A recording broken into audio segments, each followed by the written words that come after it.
예, 한판 브리핑 오마이뉴스의 곽우신 기자와 함께합니다. 어서 오십시오. 네, 안녕하세요. 예, 오늘도 김웅 의원님, 박성태 실장님 어서 오십시오. 예, 안녕하세요. 안녕하세요. 자, 일단 오늘 대통령의 국정 브리핑과 기자회견을 짚어보면 좋을 것 같습니다. 의대 정원 증원, 이른바 의료개혁 문제 흔들림 없이 추진하겠다라는 뜻을 대통령이 직접 밝혔습니다. 영상을 듣고 이어갑니다. 의료 현장을 한번 가 보시는 게 제일 좋을 것 같습니다. 일단 비상 진료 이 체제가 그래도 원활하게 가동되고 있고 뭐 정부도 열심히 뛰고 있습니다만은 또 우리 현장에 우리 의사, 간호사 또 간호조무사를 비롯한 관계자 여러분들께서 정말 헌신적으로 뛰고 계시기 때문에 저는 뭐 해낼 수 있다고 생각을 하고 있습니다. 당정 간에는 뭐 전혀 문제 없고요. 또 뭐 다양한 현안에 대해서 뭐 다양한 의견이 나오는 것이 또 자유민주주의 아니겠습니까? 예, 오늘 핵심적인 장면을 저희가 뽑아서 일단 들어봤고요. 자, 의료개혁을 향한 대통령의 강한 의지를 확인할 수 있는 그런 장면도 있었습니다. 추가적인 내용 뭐가 있었죠? 네, 일단 이 의료개혁에 대해서요. 전공의에 과도하게 의존했던 상급 종합병원 구조를 전환을 해서 전문의 그리고 이제 진료지원 PA 간호사가 의료 서비스의 중심이 되도록 바꿔나가겠다 이제 이렇게 이야기를 했습니다. 예. 그러면서 이제 의대 증원이 마무리된 만큼이라고 표현했는데요. 개혁의 본질인 지역 필수 의료 살리기에 정책 역량을 집중하고 특히 2025학년도 의대 신입생 모집은 차질 없이 진행되고 있다라고 자평을 했습니다. 예. 그러면서 지금 이제 의료 개혁과 관련해서 의료 공백을 어떻게 해결할 것인지에 대해서 방금 이제 영상에 나온 것처럼 현장에 한번 가보라 하면은 지금 언론에서 보도되고 있는 우려들이 지나치게 좀 과도하게 나오고 있다 이런 식의 맥락으로 이야기를 했는데요. 예. 지방 종합병원이나 공공병원을 가보면 그리고 응급실 응급의학과 의사가 거의 없다. 의료개혁 때문에 그런 게 아니라 원래부터 그랬던 것이다 라면서 이제는 우리가 국가가 나서서 국민을 더욱 안전하게 만들기 위해 일해야 할 때가 온 것이다 이렇게 이야기했습니다. 예. 그리고 무엇보다 최근 불거진 여전히 진행 중인 것 같은 국민의힘 한동훈 대표와의 갈등설과 관련해서는 당정 간에 전혀 문제가 없다. 그런데 식사는 안 하시고. 일단 예. 뭐 만찬회동은 지금 뭐 추석 이후로 연기가 된 상황인 예. 건데요. 한동훈 대표와의 소통이 잘 이루어지는지 이제 현장에서 질문이 나왔습니다. 그러자 우선 다양한 현안과 관련해 다양한 의견이 나오는 게 자유민주주의 아니겠느냐라고 했는데요. 이건 이제 한동훈 대표가 제안한 유예안에 대해서 언급을 한 거였고요. 예. 또 이 정부 여당이 당정 간에 그리고 대통령실 내각과 당내 소통이 제대로 안 이루어지면 되겠느냐라면서 다양한 채널을 통해 원활히 소통하고 있고 주말마다 고위 당정 협의도 과거엔 잘 안 됐는데 지금 꼬박꼬박 잘 하고 있다 이제 이렇게 이야기를 했습니다. 그래서 본인이 당 의원들이나 관계자들과 수시로 통화뿐만 아니라 저한테 찾아오기도 한다라고 했는데요. 예. 과연 이 관계자들의 한동훈 대표가 포함이 되어 있는 건지에 대해서는 굳이 밝히지 않았습니다. 수시로 통화할 뿐만 아니라 찾아오는 분도 있다라는 거죠. 그렇습니다. 예, 이 두 가지 이슈만 갖고도 1시간 동안 우리 세 분이서 얘기를 할 수 있을 것 같은데 자, 일단 우리 김웅 의원님부터 오늘 대통령의 기자회견 두 가지 포인트 들으셨는데 어떠셨는지 총평해 주시면.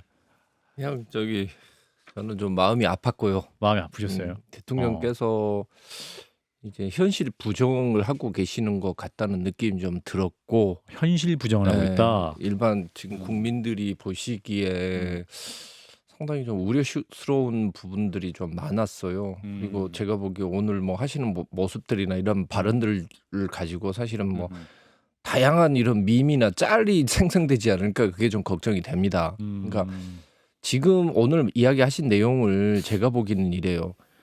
어느 부족이 있는데 부족장이 이제 겨울이 다가오니까 야 우리 남쪽으로 내려가자라고 이야기를 하는 겁니다. 예. 그래서 사람들이 남쪽이 어느 쪽입니까? 라고 물어보니까 아니 지금 겨울이 오는데 지금 겨울 보셨어요? 여기 계속 있어야 됩니까? 라고 지금 화를 내시는 거예요. 남쪽이 어느 쪽입니까? 라고 이야기를 하는데 거기에 대한 답은 없으신 거예요. 지금 이야기하시는 이 4대 개혁 부분이라는 것은요. 그건 당연히 해야 되는 거예요. 그걸 안 하고는 대한민국이 굴러갈 수가 없기 때문에. 근데 예. 구체적으로 어떻게 할 것이냐라는 부분에 대해서는 사실 제가 봤을 때는 대통령의 현실 인식이 조금 우려가 됩니다. 예를 들어 볼게요. 전공의 형태에서 이제 전문의와 PA 관해서 중심으로 바꾸겠다라고 이야기를 하시는데 아니 전문의는 뭐 하늘에서 떨어집니까? 전공의가 있어야 전문의가 나오는 거예요. 그리고 이거는 대통령의 인식이 쟤는 어떤 느낌이 들었냐면 지하철을 없애고 앞으로는 모범 택시하고 따릉이로 대체를 하겠습니다라고 이야기하는 것처럼 현실 감각이 좀 떨어진 발언 아니신가 뭐 이런 이야기가 들거든요. 또 한 가지 예를 들자면 이런 거죠. 의대 정원 이야기 계속 이야기하는데 의대 증원은 이제 됐으니까 그 이제 부분이 있었어요. 예, 네, 지역- 마무리됐다. 지역 필수 의료 부분을 개혁하겠다라고 했습니다. 자, 여러분 생각해 보세요. 지역 필수 의료 부분이 원래 문제여서 이거를 어떻게 해결할 것인가라고 해서 그 해법으로 나온 게 뭐였습니까? 의대 증원이었어요.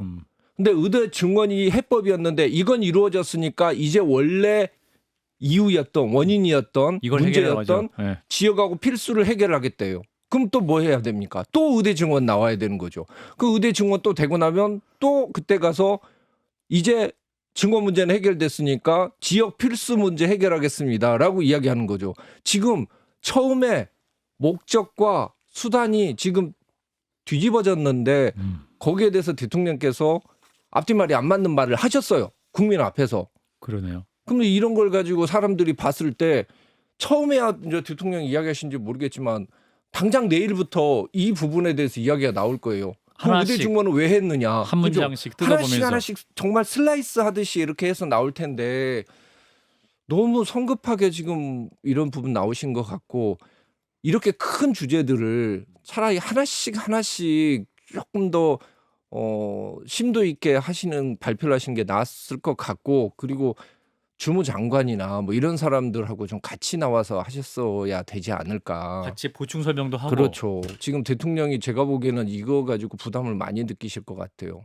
이게 혼자 다 할 수는 없으니까 세부 내용 했으니까 그렇죠. 좀 이제 보론을 했으면 네, 좋았을 텐데 네. 아쉬움 그런 말씀이신 것 같고 일단 의정 갈등 관련해서 박 실장님. 저는 뭐 아마 오늘 밤에 여러 뉴스들에서 대통령이 길게 얘기하신 부분에 대해서 팩트 체크할 게 너무 많아요. 아, 너무 사실과 다른 얘기도 많고 그렇죠. 중간에 건너뛰고 음. 또는 당연히 있어야 될 부분을 너무 간과한 부분도 많습니다. 아마 예. 언론들 다 할 것 같고 음. 제가 특히 보고 어떻게 보면 참담하고 어떻게 보면 우려스러운 부분은 음. 제 인상 평가예요. 대통령에게서 아무런 격정이 느껴지지가 않았어요. 오늘 모습이. 아하. 그러니까- 급한 마음, 문제의 심각성. 그렇죠. 뭐냐면 아마 대통령은 과거에 어떤 태도였냐면 나는 이걸 이렇게 잘 하려고 하고 이렇게 노력하고 했는데 왜 몰라줘? 당신들이 지금 날 공격하기 위해서 지금 막 이러고 있잖아. 약간 공격적이었어요. 물론 거기에 기본 전제도 틀렸죠. 하지만 그런 공격이 있었는데 지금은 제가 볼 때는 그런 게 하나도 안 느껴졌습니다. 이건 뭔 말이냐면 예. 어차피 내가 무슨 말을 하든 당신들은 날 비판할 거고 나를 무너뜨리려고 할 거야. 그래서 당신들이 뭐라고 하든 난 신경 쓰지 않고 그냥 내 일을 꿋꿋이 하겠어. 저는 약간 그런 느낌을 받았어요. 아. 이건 뭐냐면 그러니까 예를 들어서 뭐 악플보다 나쁜 게 무플이라고 대통령이 이제 무플하겠다는 건가? 나는 비판에 대해서. 그런 느낌을 좀 받았거든요. 그러니까 국민들을 또는 앞에 앉은 기자들 또는 비판 세력에 대해서 설득하는 게 잘 안 느껴졌어요. 그냥 담담하게 본인의 소회를 얘기한다는 기분이었어요. 이 말은 그냥 앞으로 나는 신경 쓰지 않고 내 갈 길 갈 거야라는 약간 그런 태도. 제가 이제 여권 관계자에 들은 얘기는 최근에 대통령이 국정 운영 잘 되고 있다. 그리고 뭐 이건 뭐 주요 언론 칼럼에도 난 얘기입니다. 술자리도 많이 줄이고 뭔가 했다. 근데 그것과 연관지어서 볼 때는 이제 뭐라고 하든 어차피 날 비판할 사람들은 무조건 하니까 그냥 뭐 좀 더 쉽게 얘기하면 주변을 둘러봐도 내 편은 하나도 없고 믿었던 동훈이마저 없고 그냥 난 조용히 내 일 하겠어. 이런 느낌인데 문제는 가장 중요한 문제는 그 일하는 방식이나 일하는 태도 방향이 잘못됐다는 거죠. 그럼 대통령이 아예 악플도 안 달겠다고 한 거는 관심 끊고 하겠다는 거예요. 이게 가장 우려스러운 부분이라는 느낌을 저는 받았어요. 인상평가기 때문에 뭐 거기에 근거를 대거나 그럴 수는 없지만 계속 그 모두 발언도 그렇지만 뒤에 기자들 일문일답할 때 약간 전적인 힘이 빠져 있더라고요. 뭐 그런 느낌이 좀 있긴 네. 있었어요. 자 그리고 그거는 이제 그러면 전 이제 나는 그냥 무풀하겠어라는 느낌. 네. 당정 갈등, 당정 간에 전혀 문제 없다. 이거는 사실 뉴스를 조금만 보시면 모든 정치 뉴스가 그건 그냥 현실 부정입니다. 이거는 좀 약간 그 지금 당황스러웠어요. 대한민국에서 그 당정 간의 갈등이 전혀 없다라고 생각하는 사람이 몇이나 될까요? 한 5명 찾아와 보세요. 5명 못 찾을걸요? 대통령도 그렇게 생각 안 하실 거예요. 무슨 이게 당정 갈등이 없어요. 당정 갈등이 없는데 연찬회도 안 가고 밥 먹자고 해서 밥도 안 먹고 그렇습니까? 그러니까 대통령께서는 지금 사실 아까 말씀드린 것처럼 너무 많이 지금 의기소침하신 것 같고 너무 힘드신 것 같아요. 힘드신 그래서 것 같다. 그래서 좀 마음이 아픈데 이게 당정 갈등이 있다라는 걸 인정을 하고 어떻게 이걸 풀 것인가를 생각을 하셔야지. 나 이런 건 없어라고 이야기를 하는 것은 어떻게 앞으로 그럼 개선할 겁니까? 갈등이 없는데 개선할 필요도 없는 거죠. 그렇죠. 이게 대통령이 국민과 소통을 아예 거부하는 듯한 모습이고 그냥 어떻게 보면 좁은 데로 웅크리고 방어막을 친 느낌인데 예. 그런데 일반인이면 아무 상관이 없잖아요. 그러든 말든 아니면 대통령이- 일반인도 문제예요. 물론 일반인은 예, 가끔 이제 밥은 먹었어라고 얘기해주고 그러면 되는 건데 회사 생활하면서 네, 대통령이면 국정을 다 책임지고 문제는 거기서 중요한 결정을 다 하거든요. 그러니까요. 이게 가장 위험한 거죠 지금은. 그리고 앞서 이제 그건 저희가 전체적인 인상 평가고 그냥 아주 간단한 것만 봐도 예를 들어 의료 대란에 대해서 지방 병원을 가봤더니 의사 간호사 분들이 너무 헌신적으로 일하는 분들이 있어서 그분들을 믿고 비상 진료 체계가 끝까지 가겠다. 지금 문제는 그분들마저 이제 떠나야 너무 된다는 거죠. 몸이 이제 더 이상 못 못하는 버텨서 거니까. 나가 떨어진다는 거예요. 그건 그냥 물리법칙이에요. 제가 어제도 했지만 철인 28호가 아닙니다. 계속 이렇게 하면 버틸 수 있는 지금 6개월을 다 버틴 거예요. 이제 못 버텨서 손을 놓고 난 더 이상 못 하겠어라고 하는 거예요. 근데 지금 이게 언제 해결될지도 모르는데 이분들을 믿는다니요. 그분들은 제발 믿어주지 말라고 하실 겁니다. 그러니까 그런 것들은 이런 현실 인식은 사실은 뭔가 잘못된 모습을 보거나 잘못된 정보라기보다도 너무 상식적이지가 않아요. 지금까지 6개월 동안 버틴 분들의 그런 것들을 그러니까 이런 동태적인 과정의 문제를 전혀 인식하지 못하는 그냥 딱 한번 보고 저분들 열심히 일하는 건 저분들 믿고 끝까지 가겠어. 그분들은 그러다 죽어요. 과로로. 그렇죠. 그런 것들의 인식이 너무 일반적인 상식에 어긋나는 판단을 하시니까 그것도 좀 안타깝습니다. 예. 그러니까 하나하나 한 문장 한 문장 뜯어보면 굉장히 지금 대통령이 엄청난 말씀들을 많이 하신 것 같다. 이런 생각이 드는데. 제가 하나 더 말씀드릴 거는 처음 눈에 띈 거는 처음에 이제 모두 발언하실 때 The buck stops here라고 딱 돼 있잖아요. 책임은 다 대통령이 진다. 네. here가 아니어야 되는데 예? 대어나 not here. 하필 더 버기 왜 거기서 멈췄냐. 라는 생각이 저는 첫눈에 들어왔습니다. 그냥 멈추기만 했어요. 그놈의 더 법이. 예. 자, 이런 가운데 이제 국민의힘 연찬회가 지금 진행 중인 상황인데 조금 전 들어온 뉴스는 한동훈 대표는 대통령실에서 의대 증원 강의를 하기 전에 연찬회장을 떠났다. 뭐 이런 뉴스까지 나오는데 이것도 약간 현장에서 뭐랄까 긴장감이 도는 것 같습니다. 네. 다시 돌아오긴 하겠죠? 뭐 한동훈 대표 이제 박정환 보통 비서실장이 이제 이야기를 해주니까요. 예, 그러니까 오늘 사실 연찬회 과제 일정 중에서 약간 이제 늦은 것도 있고 그리고 다른 비공개 일정이 있었다는 식으로 설명을 했더라고요. 중간 중간에 이제 당 대표가 물론 다른 일정을 소화할 수도 있고 뭐 안에서 의원들끼리 뭔가 얘기를 하고 싶은 게 있을 수도 있겠습니다만 원래 연찬회는 되게 뭔가 내밀하고 뭔가 그런 이야기를 하는 게 아니라 우리 한번 잘해봅시다. 이것도 국회 이제 이번에 새로 개원하니까 우리끼리 열심히 해봅시다. 이런 분위기고 보통 좋은 얘기 많이 합니다. 그리고 보통 이제 비판은 내부적인 것보다는 밖을 향해서 많이 하는 건데 분위기가 시작부터 좀 삐그덕거리겠다는 생각이 들 수밖에 없고 특히나 오늘 아침부터 한동훈 대표는 이 유해안에 대해서 본인이 왜 명분을 가지고 있고 왜 이게 중요하다 생각하는지 현실 인식이 용산과 본인이 다르다는 식으로 명확히 선을 그었거든요. 그런데 지금 그러고 나서 나온 대통령의 이 국정 브리핑과 기자회견장에서는 한동훈 대표를 지금 콕 집어서 기자들이 물어봤는데 한동훈 대표는 언급하지 않고 당과는 소통이 잘 되고 있습니다. 사실상 마음적으로는 당대표로 인정을 하지 않는 게 아닌가라는 생각이 들 정도였고 지금 이제 어쨌든 엠바고가 한 10몇 분 후면 이제 풀리게 될 텐데 사실 이제 연찬에 오늘 참석 여부도 굉장히 관심사 아닙니까? 대통령의 참석 참석 여부 자체가 말이죠. 이게 원래 공지된 내용이 있었고 그 다음에 수정된 내용이 있었습니다. 그래서 그것과 관련해 가지고 이제 뭐 표현 같은 것들도 굉장히 좀 주의를 해야 된다라고 지적이 이제 나왔었는데 10분 후면은 우리 곽우신 기자 한 26분 후에는 말씀할 수 있는 거예요? 그렇죠. 네.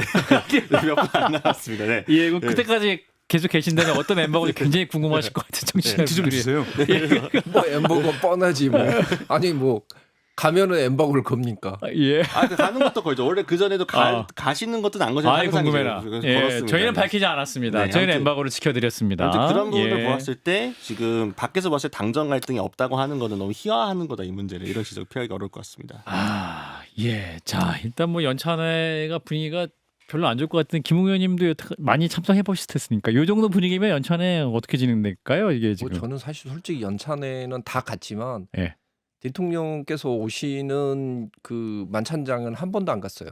그러셨어요. 단 한 번도 안 갔습니다. 아. 그래서 그때 이제 나오거든요. 음. 그 만찬장은 안 가고 네. 그러면은 저 경호원들이 잡습니다. 왜 어디 가십니까? 어디 가시냐고 그래서 그럼 당연히 뭔데 날 잡아 이러면서 역시 대통령 저는 그때도 대통령한테 당이 자기 대통령이 의원들 원하는 대로 다 되지 않는다. 그 메시지를. 누군가 반대하고 있고 누구나 대통령 앞에서 고개를 숙이고 싶고 친하려고 하는 것은 아니고 거기에 대해서 경고의 목소리를 하는 사람도 존재한다는 걸 보여줘야 된다고 생각해서 단 한 번도 같이 밥 안 먹었습니다. 그게 뭐 자랑은 아니겠지만 예. 필요했다고 생각해요. 아하. 대통령이 싫어서 밥을 같이 안 드신 거예요? 아니, 싫어서가 아니고 싫어서는 아니고요. 당과의 관계를 그런 식으로 충원. 하시면 안 된다. 예. 나라도 같이 안 하는 모습을 보여줘야 그렇죠. 된다. 예. 자 엠버거 풀릴 시간에 저희가 엠버가 여기 무엇인지는 잠시 후에 탐구를 해보고요. 자 저는 오늘 예. 연찬이 예. 약간 전 주목이 돼요. 그래요? 왜냐하면 의료대란 문제가 나올 거고 장상현 사회수석이 가서 설명을 한다고 그러잖아요. 의원들께도 질의도 막 하겠네요. 예, 근데 장상현 사회수석이 어떤 말을 했었냐면 이전에 지금 응급실 문제에 대해서 관리가 되고 있는 상황이라고 했어요. 그러니까. 이분이 교육부 관료 출신인데 예. 제가 볼 땐 의료 관련해서는 전혀 모르는 것 같아요. 물론 뭐 저는 그 몇 번 메시지 나온 걸로만 판단할 뿐인데 예. 그런데 지금 국회의원들은 민심에 상당히 민감하거든요. 왜냐하면 본인의 4년 뒤 재선 이것들이 달려 있으니까. 그래서 국회의원들은 아마 의료대란에 대해서 대통령실 참모들보다 훨씬 민감하게 받아들일 겁니다. 지역에서 예. 지금 뭐 하는 거냐라는 의견도 나오고 제가 최근에 본 바로는 보수 민심도 특히 의료대란은 상당히 안 좋아요. 병원 가야 되니까요. 그렇죠. 그래서 다들 어쨌든 대통령에 대한 비난도 훨씬 거세졌고 장상현 수석이 가서 이치에 안 맞는 민심의 국민 눈높이에 안 맞는 얘기를 하게 된다면 반발하는 여론이 분명히 있을 겁니다. 그러면 전체 의원들 분위기가 지금 의료대란 해법 관련돼서는 대통령과 한동훈 대표 간에 어떻게 보면 대립점에 있는데 여기서 어느 손을 들어줄 것이냐. 가능성은 갑자기 수석을 비난하고 비판하고 한동훈 대표 쪽으로 확 몰릴 수도 있고. 아유 우리 당 의원들 안 그래. 안 그래요? 안 그래. 대신 몇 분은 제가 볼 때 좀 뭐 예를 들어 김재섭 의원이나 몇 어차피 분 세게 얘기할 것 같은데. 우리 당이 가장 결정적인 문제가 뭐냐면 예. 경합제에서는 다 졌다는 거예요. 여론 경합제에서는 다 졌고 예. 이른바 정말 TK하고 강남 3구만 됐습니다. 그쪽에 있기 때문에 그 방금 우리 실장님이 말씀하신 것 같은 그 여론의 민감도가 민감한 변화에 따라서 내 당락이 달린다라고 생각하는 게 아니고 가장 결정적으로 공천권 가진 사람이 모든 걸 결정한다고 생각하기 때문에 우리 당이 어떻게 이런 부분에 있었을 때 정책적인 민감성이 매우 떨어지는 거죠. 만약 오늘 연찬회에서 뭐 수석이 제대로 설명을 못했는데 그런 식으로 만약 국민의힘에서 반응한다면 국민의힘도 우려스러운 부분이죠. 예, 조금 전 이제 연찬회에서 조경 보건복지부 장관이 응급실 붕괴는 사실이 아니다. 관리 가능한 수준이다. 시한폭탄, 셧다운 위기다, 총체적 난국이다, 붕괴 직전이다. 이런 말들은 다 과장된 것이 많다. 이런 내용이 오고 가고 있다고. 장관을 응급실로 발령내야 돼요. 예, 응급실. 그래서 간호조무사라도 일단 좀 하게 해서 예, 학원 수료해야 되는구나. 근데 어쨌든 말이 안 인턴이라도, 되죠. 예. 네. 이 너무 현실을 지금 응급실에 아니, 있는 저기는 분들이 뼈를 갈아놓고 붕괴가 있는데. 응급실이 진짜로 건물이 무너지는 게 붕괴라고 생각하는 것 같아요. 그렇구나. 네. 예. 그냥 글자 그대로 아. 이게 무너져야지 붕괴라고 생각하는 것이지 국민이 붕괴라고 느끼면 붕괴예요. 이 장상현 수석도 저번에 얘기할 때 문을 열었기 때문에 관리가 되고 지금 세 곳이 충청에 세 곳이 제한적으로 운영되는데 9월부터 문을 열 겁니다. 관리가 되는 상황이라 했거든요. 아니 그럼 응급실 뺑뺑이 놀 때 제가 뭐 얘기한 바 있는지 모르겠지만은 구급대원들이 문 닫은 곳에 문 열어달라고 전화한 게 아니잖아요. 문 연 곳이에요. 근데 이 환자를 치료할 의사가 있습니까? 병상이 있습니까? 받을 수 있습니까? 이걸 물어본 거거든요. 근데 관리가 되고 있는 상황의 근거가 지금 제한적 운영인데 다시 문을 다 열 겁니다 해요. 저는 어떻게 담당 수석이 그런 얘기를 하는지는 도저히 납득이 안 됩니다. 응급실을 한 번도 안 가봤을 수도 있을 것 같긴 해요. 예. 자, 그리고 또 하나. 오늘 대통령에도 중요한 얘기도 했는데 검찰이 그 김건희 여사의 명품백 수수 의혹을 조사한 방식과 장소를 놓고서 이제 대통령이 본인의 수사 경험을 바탕으로 말씀하신 부분인데 그 얘기 또 좀 듣고 싶어서요. 예. 네, 윤석열 대통령이 일단 조사 방식이라는 게 정해진 게 아니다라고 했습니다. 예. 예를 들어 예. 영장을 발부받아서 하는 거라면 이제 강제로 하는 거지만 모든 조사는 원칙적으로 임의 조사라고 했는데요. 예. 그래서 저도 전직 영부인에 대해서 멀리 자택까지 찾아가서 조사를 한 일이 있다. 이제 이렇게 예를 들었습니다. 예. 여러 가지를 고려해서 방식이나 장소가 정해질 수 있는 것이다라는 건데 사실상 이제 이번 논란에 대해서 옹호를 하고 나선 셈이죠. 예. 그래서 김 여사의 이제 업무를 전담할 제2부속실 설치 같은 경우에도 잘 준비되면 장소가 부속실이 본격적으로 일을 하게 되지 않을까 이제 이런 식으로 간단하게 코멘트했습니다. 네, 이 부분 본인이 수사해 보셔서 심지어 영부인 수사해 보셔서 아는데 이거 장소는 문제 아니다라는 말씀한 건데 우리 김웅 부장검사님께서 말씀 주세요. 제가 늘 이야기하듯이 검찰에서 이렇게 너무 직권주의 성향이 강해서 모든 사람 이렇게 나와서 다 수사기관 나와서 조사를 받고 거기에서 피의자 신문조서를 작성하는 것 자체는 저는 잘못됐다고 생각을 해요. 예. 근데 지금 현실적으로 다 그렇게 하고 있습니다. 근데 그중에 일부만 그렇게 그런 절차를 안 밟으면 그건 문제예요. 예. 공정이라는 것은요. 과거하고 비교하는 게 아니에요. 다른 사람하고 비교를 하는 거죠. 지금 과거에 이런 일이 있었다라고 이야기를 하는 그럼 옛날로 따지고 보면 옛날에는 임산부 앞에서 담배도 피웠어요. 옛날 사람들은. 그럼 지금 피워도 됩니까? 안 되잖아요. 어떤 사람은 저기서 담배를 피우고 어떤 사람은 못 피우고 이게 문제인 것이고 지금 국민들이 화를 내고 있는 부분은 영부인이니까 그 사람에게만 특혜를 줬다라는 게 문제가 되는 건데 과거에도 특혜를 줬으니까 괜찮아라고 이야기를 하면 그게 답이 되겠습니까? 박 실장님. 전직 영부인은 전 특혜를 줘도 된다고 생각해요. 그게 뭐 꼭 김정숙 여사를 얘기하는 게 아니라 그 전이든 누구든. 왜냐하면 그건 그냥 매너의 문제예요. 예의상. 권력자가 이미 아니에요. 전직 영부인은 전직 영부인은 현직 영부인은 권력자입니다. 그래서 법이 더 공정하게 작용한다는 걸 보여주려면 현직 영부인에게 훨씬 더 엄정해야 돼요. 현직인 김건희 여사의 경우에 수사의 그렇죠. 경우에 만약 문재인 정부 때도 김정숙 여사에 대한 검찰이 수사에 들어간다. 현직 영부인에는 훨씬 더 엄정하게 수사해야 됩니다. 공정하게 검찰 수사 자체가 공정하게 돼야 되지만 공정하게 보일 필요도 있어요. 살아있는 권력의 경우는 그렇죠. 현직 영부인이 무슨 힘이 있습니까? 그럼 가서 그냥 왔다 갔다 하기 불편하시니까 제가 갈게요. 해도 되는 거예요. 하나도 중요한 문제가 아닙니다. 전직 영부인은. 근데 현직 영부인을 과거에도 그렇게 했다면 그것도 잘못된 수사예요. 그래요. 자, 여기 여기까지 짚고 오늘 또 중요한 판결이 두 개가 나왔습니다. 일단은 조희연 서울시 교육감 유죄 판결을 받았어요. 해직교사 부당특채 혐의로 재판을 받았었는데 교육감직을 잃었습니다. 간단히 주시면. 네, 그렇습니다. 오늘 대법원이 조희연 교육감에게 징역 1년 6개월에 집행유예 2년을 선고했던 원고 판결을 그대로 확정했습니다. 이에 예. 따라서 직을 바로 상실을 하게 됐는데요. 대법원은 원심 판단이 이제 법리를 오해한 잘못이 없다라고 이야기를 했는데요. 이 조 교육감은 본인의 유죄에 대해서 교육계의 역사적인 화해를 위한 조치였음을 강조하면서 누구나 살면서 몇 번쯤은 고난을 두려워하지 않고 정의로운 가치에 몸을 던져야 할 때가 있다. 즉 당시 결정에 대해선 지금도 후회가 없다라고 했습니다. 어쨌든 이로 인해서 오는 10월 16일 서울시 교육감 보궐선거가 치러지게 됩니다. 예, 그리고 이정섭 검사 국회의 탄핵 소추에 대한 헌재 결정이 있었는데 기각이 됐습니다. 네, 이제 그냥 기각도 아니고요. 재판관 9명 전원 일치 의견으로 기각이 됐습니다. 예. 어쨌든 원래 탄핵 소추 사유는 이 검사가 타인의 전과 기록을 무단으로 열람하고 뭐 스키장, 골프장 부당 이용했고 천안 마약 수사 무마하고 위장 전입했다 이제 이런 의혹 등등이었는데 예.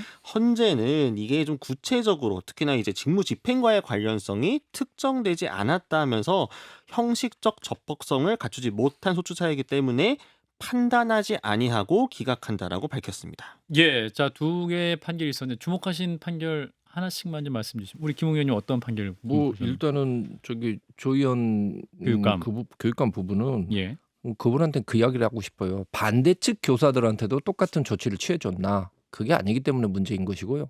이로 인해서 10월 보궐이 커졌습니다. 서울시 선거가 생겼어요. 그렇습니다. 이거 엄청 커져버린 거고 그런 효과가 있고요. 그 탄핵은 제가 계속 이야기했듯이 판사 탄핵도 기각, 장관 탄핵도 기각, 검사 탄핵도 기각 계속 하는데 진짜 이런 비용, 이런 말도 안 되는 민주당의 이런 횡포를 계속 반복해야 되는지 참 한심합니다. 헌법재판소는 파면할 건지 아닐 건지 이걸 결정하는 거잖아요. 예. 사실 중간에 뭐 정직 3개월을 결정하는 게 아니에요. 그래서 음.